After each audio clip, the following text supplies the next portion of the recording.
गुणनखंडों द्वारा द्विघात समीकरण का हल। इसके लिए हमें दिया गया है उदाहरण नंबर 3, जिसको हमें गुणनखंड विधि से हल करना है। ठीक है, और उदाहरण नंबर 3 में आपसे कहा जा रहा है कि गुणनखंड द्वारा समीकरण 2x² - 5x + 3 = 0 के मूल ज्ञात कीजिए। तो चाहे आपसे कहे मूल ज्ञात कीजिए, चाहे कहे हल ज्ञात कीजिए, चाहे कहे हल कीजिए, ठीक है, सबका एक ही तरीका है। कुल मिलाकर के वहां मूल ही ज्ञात होते हैं। मूल क्या होते हैं? अभी जो हम हल करके x का मान निकालेंगे उसी को क्या कहते हैं? द्विघात समीकरण का मूल कहते हैं, उसी को हल भी कहते हैं। ठीक है ना। तो देखिए ये 2x² - 5x + 3 = 0, आपको इसका गुणनखंड करके इसका मूल ज्ञात करना है। अब पिछली क्लास में आप लोगों को जो हमने क्वेश्चन करवाए हैं वहां पर आपसे हल करने के लिए नहीं कहा जा रहा था, लेकिन हमने जितने भी क्वेश्चन करवाए पीछे वाले उन सब में हमने उसको गुणनखंड विधि से ही हल किया है। द्विघात समीकरण को गुणनखंड विधि से हम पीछे से ही हल करते हुए आ रहे हैं, ये नया नहीं है आप लोगों के लिए। ठीक, इसका पीछे आप लोगों को समीकरण बना करके हल करना बताए हैं, यहाँ केवल समीकरण दिया गया है, गुणनखंड विधि से हल करना है। समझ पा रहे हो ना बात को? तो इसमें उसकी तुलना में ये बड़ा आसान हो जाएगा क्योंकि इसे केवल हल करना है। जैसे ये 2x² - 5x + 3 = 0 दिया गया है, तो हमें 2x² - 5x + 3 का पहले गुणनखंड करना होगा। गुणनखंड करने का तरीका, यहाँ x² के साथ 2 है तो 2 का गुणा अचर पद अर्थात 3 से करिए, तो 2 × 3 कितना हो जाएगा? 6। अब 6 के 2 गुणनखंड ऐसे बताइए जिनको जोड़ने पर 5 आ जाए। कैसे डिसाइड हुआ जोड़ने पर आए? क्योंकि यहाँ प्लस है तो ये जुड़ के आएगा x के साथ जो भी गुणांक है, और अगर यहाँ माइनस है तो ये घट के आएगा। तो हम जानते हैं इसे 2 से काटने पर 2 तिया 6, 2 तिया या 3 दूना 6, और 3 और 2 को जोड़ने पर कितना आता है? 5, और 3 और 2 का गुणा 6। ऐसा नहीं है कि कोई भी संख्या जोड़ दीजिए उठा करके, दोनों का गुणा करने पर 6 भी आना चाहिए और जोड़ने पर 5 आ जाए।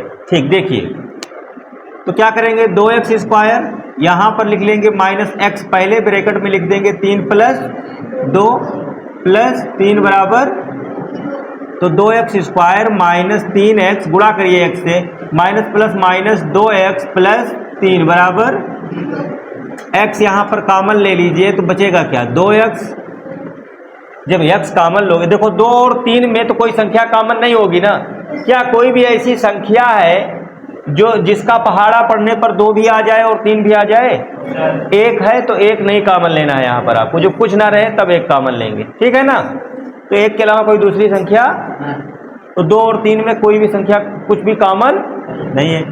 x की घात 2, x की घात 1, यहाँ पर घात 1 है, यहाँ पर घात 2 है, तो x की एक घात कॉमन ले लेंगे तो 2 में से 1 घट जाएगा तो 1 ही बचेगा, और यहाँ पर -3 क्योंकि ये तो बाहर आ गया, -2x + 3 लिखा हुआ है। अब यहाँ ना संख्या कोई कॉमन दिख रही है और ना ही x, तब क्या करेंगे? 2 और 3 को कौन काट सकता है? 1 तो काट सकता है ना, तो जब कुछ ना मिले तो 1 तो कॉमन लेंगे ही, तो 1 कॉमन ले लीजिए। ब्रैकेट में क्या मिलेगा? 2x, चूंकि बाहर माइनस है तो अंदर प्लस से माइनस हो जाएगा, -3 बराबर 0। दोनों ब्रैकेट समान है, इसे लगाने की जरूरत नहीं है। x की घात 1 है, यहाँ भी x की घात 1 है, तो ब्रैकेट कॉमन ले लीजिए। 2x - 3 एक ब्रैकेट में, दूसरे ब्रैकेट में x - 1। अब इसको अलग अलग कर दीजिए, 2x - 3 बराबर 0 और x - 1 बराबर, इसके भी बराबर 0 लिख दीजिए, इसके भी बराबर 0 लिख दीजिए, तो 2x बराबर 3, तो x बराबर 1। अतः दिए गए समीकरण के मूल 1 तथा 3/2 है। हल हो गया। ये जो आप हल करके x का मान निकालें यही इसका मूल है। अब इसके बाद इसमें हाँ जब आपसे हल कहेगा तो हल लिख दीजिएगा, ठीक है ना। अभी कह रहा है मूल बताइए तो मूल लिख दीजिए, क्या दिक्कत है। उदाहरण नंबर 4 देखिए, उदाहरण 4 में आपको दिया गया है द्विघात समीकरण 6x² माइनस x माइनस 2 बराबर 0 के मूल ज्ञात कीजिए, ये दिया गया। चले इसे भी देख लीजिए। उदाहरण नंबर 4 में कह रहा है 6x² माइनस x माइनस 2 बराबर 0 के मूल ज्ञात कीजिए। तो सबसे पहले 6 का गुणा 2 में, तो 6 गुणे 2 कितना हो जाएगा, 6 दूनी 12। 12 के दो गुणनखंड ऐसे चाहिए जिनको घटाने पर कितना आ जाए, 1। यहाँ x का गुणांक 1 है, लिखा नहीं जाता, लेकिन 1 जब कुछ नहीं रहेगा तो 1 रहेगा। तो हम जानते हैं 12 को अगर हम 4 से काट दें तो 4 तियां 12, 4 तियां 4 में से 3 घटाने पर 1 आ गया। तो 6x² माइनस x पहले लिख लो और ब्रैकेट में 4 माइनस 3। देखो 4 में से 3 घटाओगे तो कितना आएगा, 1, और यहाँ 1 ही तो था। ऐसे यहाँ पर देखो 3 प्लस 2 जोड़ोगे तो 5, तो इसी को तो तोड़ के लिख रहे हैं। माइनस 2 बराबर 6x² minus 4x minus minus का गुणा 3x माइनस 2 बराबर 0। अब यहाँ पर आपको क्या कॉमन लेना है, देखो ये 6x² माइनस 4x है। 6 और 4 में क्या कॉमन बन रहा है, 2, क्योंकि 2 से 6 भी कट जाएगा और 2 के पहाड़े में 6 भी आ जाएगा, 4 भी आ जाएगा, तो 2 कॉमन ले लीजिए। यहाँ x की घात 2, x की घात 1, तो x भी तो कॉमन हो रहा है। तो 2 तियां 3 बार पहाड़ा पड़ा, 6 कट गया।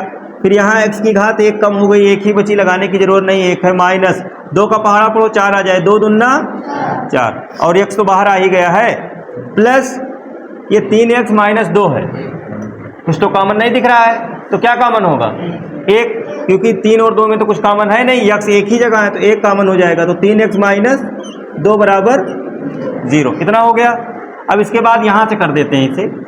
देखो ये 3x माइनस 2 और ये 3x माइनस 2 दोनों ब्रैकेट समान है, तो 3x माइनस 2 क्या हो जाएगा, कॉमन, एक ब्रैकेट में आ गया, और दूसरे ब्रैकेट में ये 2x प्लस 1, 2x प्लस 1 बराबर 0, ये हो गया। इसके बाद इसे अलग अलग कर लीजिए। 3x माइनस 2 बराबर 0 और 2x प्लस 1 बराबर 3x बराबर 2, तो x बराबर 2/3, और ये 2x बराबर माइनस 1, तो x बराबर माइनस 1/2। अतः दिए गए समीकरण के मूल माइनस 1/2 तथा 2/3 है। इसके बाद उदाहरण नंबर 4 के बाद उदाहरण नंबर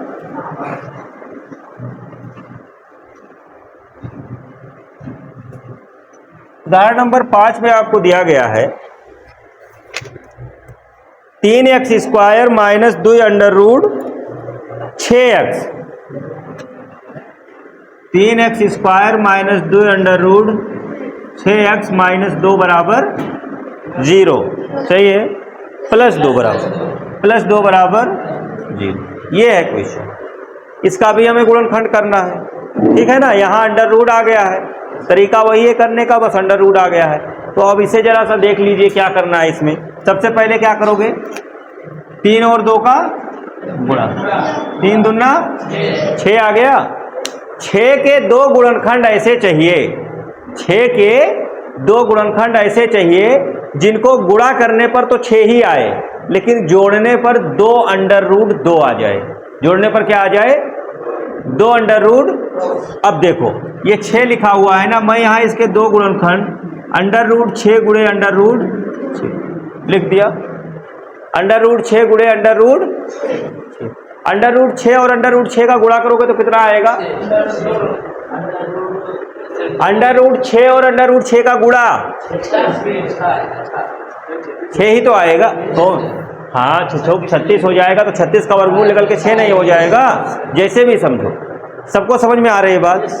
अंडर रूट 6 और अंडर रूट 6 का जब आप गुणा करेंगे तो 6 और 6 का गुणा 36 हो जाएगा, अंडर रूट 36, और अंडर रूट 36 का मतलब है कि 36 का वर्गमूल निकालिए। 36 का वर्गमूल कितना होता है, 6, तो 6 ही तो आएगा। तो ये 6 के 2 गुणनखंड हो गए। अब इन दोनों को जोड़ लीजिए, under root 6 plus under root जब इनको जोड़ोगे तो 2 अंडर रूट 6 हो जाएंगे। जैसे x प्लस एक्स जोड़ने से 2x हो जाता है, वैसे under root 6 plus under root 6 जोड़ने से 2 अंडर रूट मिल गए। 2 गुणनखंड कौन कौन से? Under root 6 under root. अब इसको करेंगे कैसे? देखो यहाँ पर ये 3x स्क्वायर, ये माइनस x, ब्रैकेट में क्या लिखोगे? Under root 6 plus under root 6 plus 2 बराबर 3x square minus under root 6x minus plus का गुणा अंडर रूट 6x प्लस 2 बराबर 0। अब देखो ये 3x स्क्वायर माइनस ये अंडर रूट 6 है ना, तो इसको लिख सकते हैं अंडर रूट 3 गुणे 2x। बताओ ऐसे लिख सकते हैं कि नहीं लिख सकते? 6 को 2 गुणे 3 गुणे 2 लिख सकते हैं ना, माइनस ये 3 गुणे 2 ऐसे लिख सकते हैं। x बाहर है अंडर रूट से, प्लस 2 बराबर, अब 3x स्क्वायर, यहां देखो ये जो 3x स्क्वायर है इसको हम लिख सकते हैं अंडर रूट 3 गुणा अंडर रूट 3x स्क्वायर। इसको समझ में आया? अंडर रूट 3 गुणा अंडर रूट 3 लिख सकते हैं कि नहीं? अंडर रूट, जैसे अंडर रूट 6 का गुणा करने पर 6 आता है, वैसे अंडर रूट 3 गुणे अंडर रूट 3 करने पर गुणा करोगे तो और कितना आएगा? 3 ही तो आएगा। इसको ऐसे लिख सकते हैं माइनस ये अंडर रूट 3 गुणे अंडर रूट 2, इसको अलग अलग भी तो लिख सकते हैं। गुणा करोगे तो अंडर रूट 6 ही तो आ जाएगा। यहां से मिलाओ, अंडर रूट 6 था तो अंडर रूट 3 गुणे अंडर रूट 2 लिख दिए, तो 3 दूना वही तो है। अच्छा ऐसा क्यों कर रहा हूं? कॉमन लेने के लिए। फिर उसके बाद ये माइनस अंडर रूट 3 गुणे अंडर रूट 2 अलग अलग कर दिए, x प्लस ये 2 है तो इसको लिख सकते हैं अंडर रूट 2 गुणे अंडर रूट 2। अच्छा यहां पर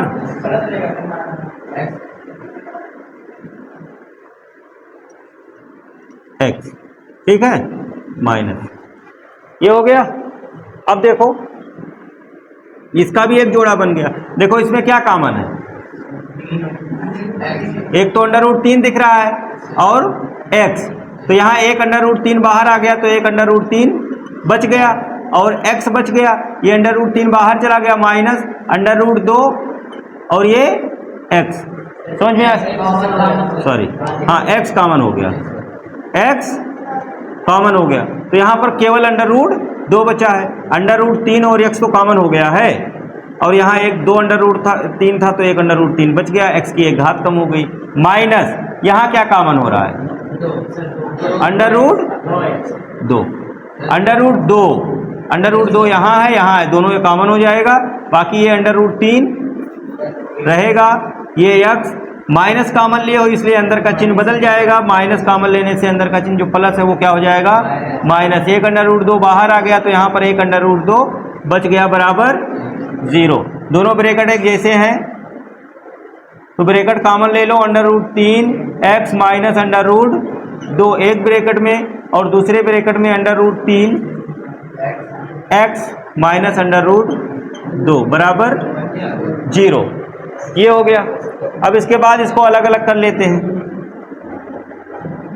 under root 3x minus under root 2 बराबर 0, under root 3x minus under root 2 बराबर 0। तो देखो ये आपका अंडर रूट 3x बराबर अंडर रूट 2, तो x बराबर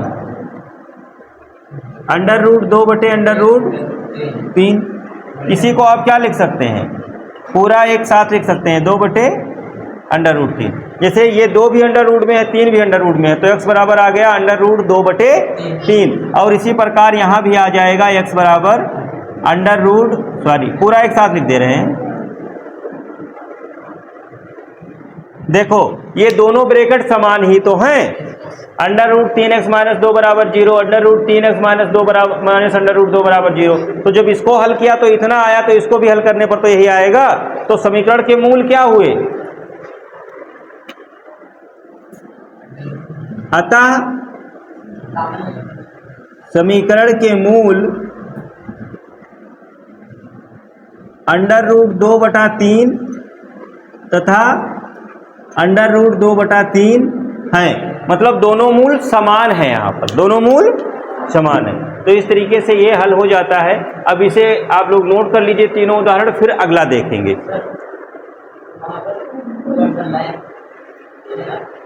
हाँ,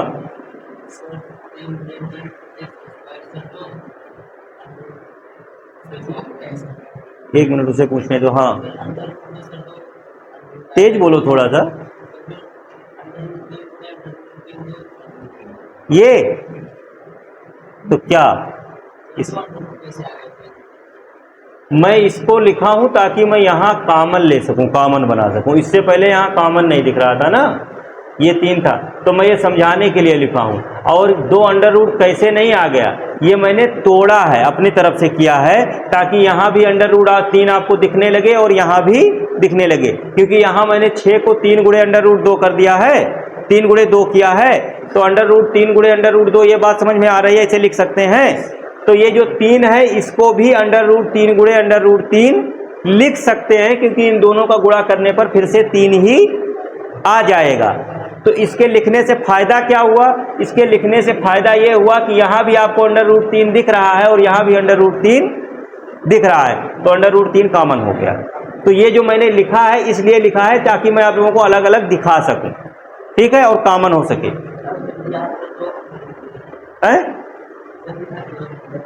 तो सेम तरीका यही जो यहां पर किए हैं वही वहां पर किए हैं, 2 की जगह पर अंडर रूट 2 गुणे अंडर रूट 2 कर दिए, क्योंकि यहां 3 नहीं था ना, तो 2 था। तो यहां देखो अंडर रूट 2 फिर मिल गया, कॉमन हो जाएगा। हाँ, तुम क्या पूछ रहे थे? ठीक है, बस। तो ये जो मैं बनाता हूं, ये जो किया हूं ना, ये कॉमन लेने के लिए किया जाता है।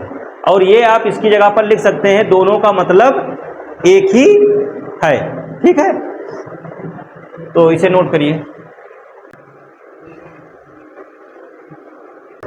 उदाहरण नंबर 6 में आपसे कहा जा रहा है कि अनुच्छेद 4.1 में दिए गए प्रार्थना कक्ष की विमाएं ज्ञात कीजिए, ठीक है।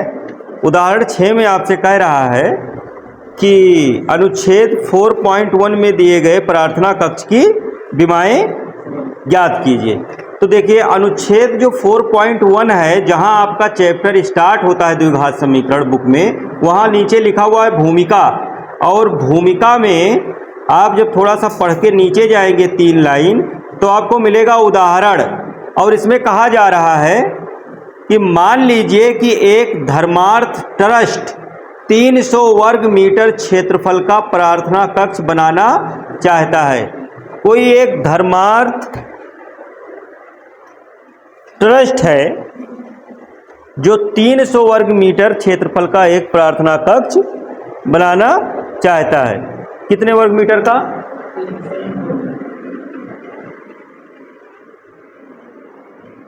इस तरीके से कोई वो प्रार्थना कक्ष बनाना चाहता है जिसका क्षेत्रफल कितना होना चाहिए? 300 वर्ग मीटर। अच्छा,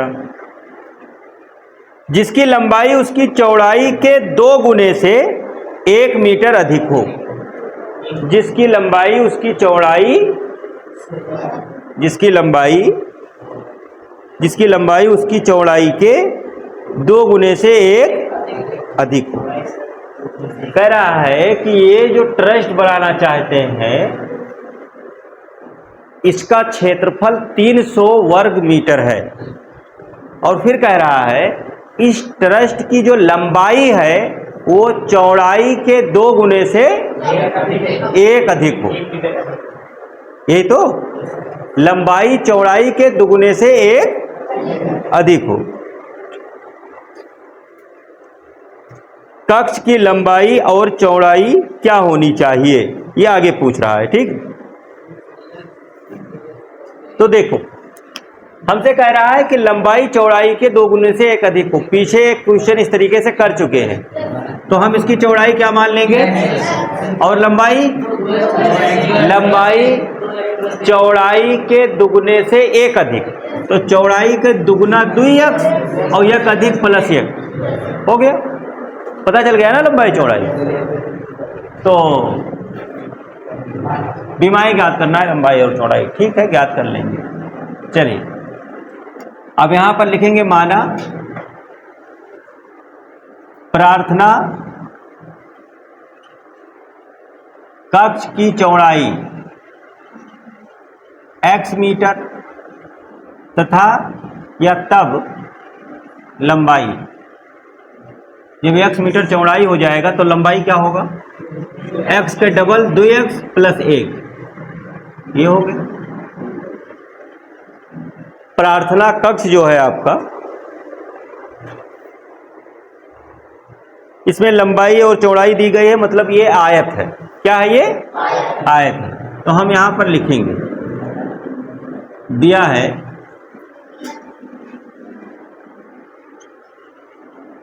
प्रार्थना कक्ष का क्षेत्रफल कितना है, 300। अब प्रार्थना कक्ष का जो क्षेत्रफल होगा वो किसके बराबर होगा, लंबाई गुणे, क्योंकि आयताकार है तो आयत का क्षेत्रफल लंबाई गुणे चौड़ाई के, ठीक है। 300 लिख लीजिए, अभी मात्रक छोड़ दीजिए, मात्रक अंत में लिख लेंगे। लंबाई कितना है, 2x प्लस 1 और चौड़ाई x बराबर 300। इस x से इस ब्रैकेट में गुणा कर दीजिए, पहले इसमें करिए 2x स्क्वायर प्लस x, ये इधर ले आइए तो माइनस बराबर, समीकरण मिल गया। अब ये 2x square plus x minus 300 जो समीकरण दिया गया है, इसको आपको गुणनखंड विधि से हल कर लेना है। x का मान निकल आएगा, फिर प्रार्थना कक्ष की विमाएं आ जाएंगी। तो सबसे पहले क्या करोगे, 2 गुणे 300, इस 2 का गुणा 300 में करोगे तो कितना हो जाएगा, 600। अब हमें यहाँ पर 600 के 2 गुणनखंड ऐसे चाहिए, 600 के 2 गुणनखंड ऐसे चाहिए जिनको घटाने पर कितना आ जाए, 1, क्योंकि यहाँ 1 है ना, यहाँ 1 ही तो है, कुछ नहीं दिख रहा है तो 1, तो x का गुणांक 1 है। तो 600 का गुणांक, 600 का 2 गुणनखंड बताओ जिसको घटाने पर कितना आ जाए, कितना, 25 और 25, 25 और 24। देखो अगर नहीं आ रहा है तो इसे करके देख लेते हैं, क्या दिक्कत है। 30-20 घटाओगे तो 10 आएगा, 1 आएगा। पहले इधर देखो, चलो 2 से काटो 300, फिर 2 से काटो 150, 2 से काटो, अब 3 से कटेगा ना, 3 दूनी 6, 3 पचे 5, ठीक है ना। अच्छा देखो, 2 दूना 4 दूनी 8, 3 और 5 25 गुणा 24 आया। अगर इसे 25 और 24 का गुणा करोगे तो 600 आ जाएगा, और माइनस कर दोगे तो 1 आ जाएगा। समझ गए ना। अब देखिए 2x स्क्वायर प्लस x पहले लिख लो ब्रैकेट में, 25 माइनस 24 माइनस 300 बराबर, अब ये 2x square plus 25x minus 24x minus 300 बराबर, बताओ यहाँ क्या कॉमन हो रहा है, यहाँ 2 है, यहाँ 25 है, तो संख्या तो कॉमन होगी नहीं, तो क्या कॉमन होगा, केवल x कॉमन होगा ना। जब x कॉमन ले लेंगे तो यहाँ 2 बचेगा और x की एक घात कम हो जाएगी, और ये x की घात 1 जो थी यहाँ से चली आई यहाँ, और 25 बच गया ऐसे, माइनस ये 24 लिखा हुआ है और ये 300 लिखा हुआ है। अब यहाँ 2 बचा है तो यहाँ भी 2 बचना चाहिए, तो क्या कॉमन ले कि यहाँ पर 2 बच जाए, 12 जब कॉमन लोगे तो 12 दूना 12 कॉमन ले लो तो 12 दूना 2x, और देखो 12 से ये भी कैंसिल हो जाएगा, 12 जैसे माइनस कॉमन लियो तो अंदर का चिन्ह बदल के प्लस हो जाएगा, 12 का पहाड़ा पढ़ो, 12 दूना 24, बाकी बचा 6, कितना बचा 6 ही तो बचा, और उसके बाद में आगे 0 है तो 60, तो 12 पंचे बराबर 0, दोनों ब्रैकेट समान है, कॉमन ले लीजिए, 2x प्लस 25 एक ब्रैकेट में और x माइनस 12 दूसरे ब्रैकेट में बराबर 0 हो गया।